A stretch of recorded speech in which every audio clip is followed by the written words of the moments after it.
Hello, everyone. This is part 2 of section 7 of Pre-Socratics to Augustine, also called History of Philosophy 1. We are talking about Plato's Euthyphro, and we already looked at Euthyphro's first attempt to define the pious. He was saying, well, the pious is what I'm doing now, namely to bring charges against his father. And he was identified that as an instance of pursuing the wrongdoer. Now, the actual case is really complicated and has a rich phenomenology and a lot of details. Euthyphro's father wanted to punish a laborer who also committed a crime. And he was asking for expert advice, but while he was sending for a legal expert, his prisoner died of starvation and so on and so forth. So Euthyphro now pursues charges against his father for the murder of this laborer.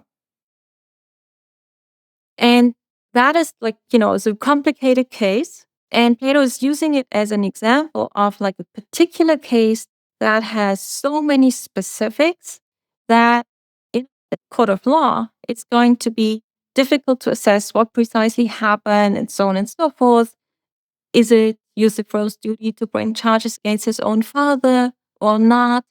Difficult questions. And we can find all of that difficult questions, even if we all agree that the wrongdoer should be punished. That is the general thing that Euthyphro cites. Now, after kind of dismissing the first attempt at defining the pious as merely an example, not a general account, Euthyphro is prompted by Socrates to offer a second attempt at defining the pious. And now Euthyphro says, well, okay, I kind of try again. And now I'll say the pious is what the gods love, what is dear to the gods.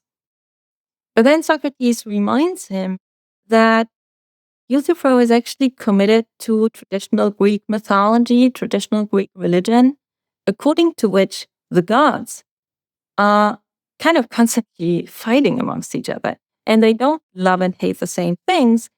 Some god may love Odysseus and want him to safely come home, and another god hates Odysseus and doesn't want him to come home. So the gods, if you read the Odyssey, Athena kind of tends to be on the side of Odysseus. Poseidon is, making things more and more difficult, throwing storms and whatever in Odysseus's path. So the gods, as Euthyphro conceives of them, they don't love the same thing. One god loves something that another god hates. And hence, the idea that the pious is the god loved is not going to work because one action is going to be loved by one god and hated by another god. And we'll talk more about that set of ideas next time. For now, Socrates uses this as a prompt to offer a general account of value disagreement. And that's a very philosophically interesting and rich proposal. Socrates says, I don't believe in these kinds of gods which disagree and fight amongst each other. I don't think that divinity is like that. But, you believe that. So if we go along with that, then I think the gods are going to disagree in the same ways in which human beings disagree. And then comes an analysis of human value disagreement. And value disagreement is one of the biggest themes in ethics also today, because we do seem to disagree a lot about normative questions, about evaluative questions, about questions of what we should be doing, what is good and bad. And it does seem to be incredibly difficult to see, what would be ways of resolving value disagreement. And because it is so difficult to find methods of resolving it, is also considered theoretically interesting. What is value disagreement? So the Euthyphro offers a contribution to that question, which is the live question in ethics today. And Socrates offers an account that has 4 features.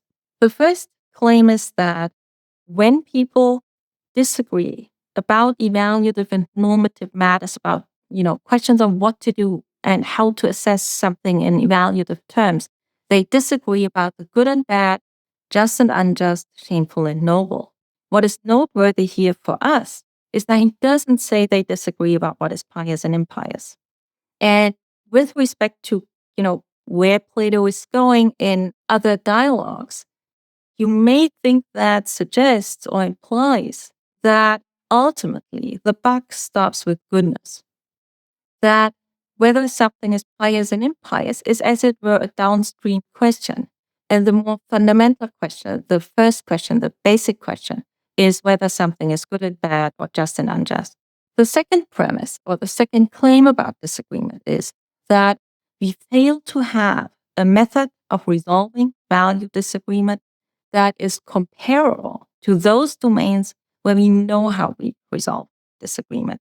And in those domains where we have those methods are weighing, counting, and measuring. So that is an interesting kind of comparison that you say, what we would really need in order to resolve conflicts about what is good and bad and so on is something like a measure for the good. It is kind of comparable to weighing or other kinds of measuring. The third premise is that when people disagree about value, about normative questions, they are emotionally invested. People love what they see as good and they hate what they see as bad. And because of that, because people are emotionally invested, there is a potential for fighting and hostility when people disagree about the good and bad. And the fourth premise is that is, as it were, gets us back to where we started the session, that in evaluative disagreement, it is possible to deeply and persistently disagree, even if you share some general principles. So, for example, you could deeply disagree on whether a son ought to bring charges against his father, even if you agree that murderers should be punished or that wrongdoers should be punished.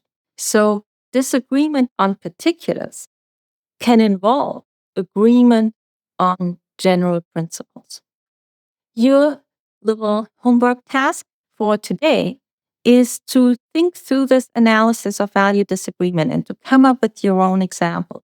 To come up with an example of value disagreement, which meets the four criteria that it is a disagreement about good and bad or just and unjust or noble and shameful, that it is a disagreement for which we don't have a method of resolution, that it is a disagreement where people are emotionally invested so that there is a potential for fighting, and this is kind of the trickiest dimension, that it is a disagreement where we disagree about a particular case, even though we agree on some general principles.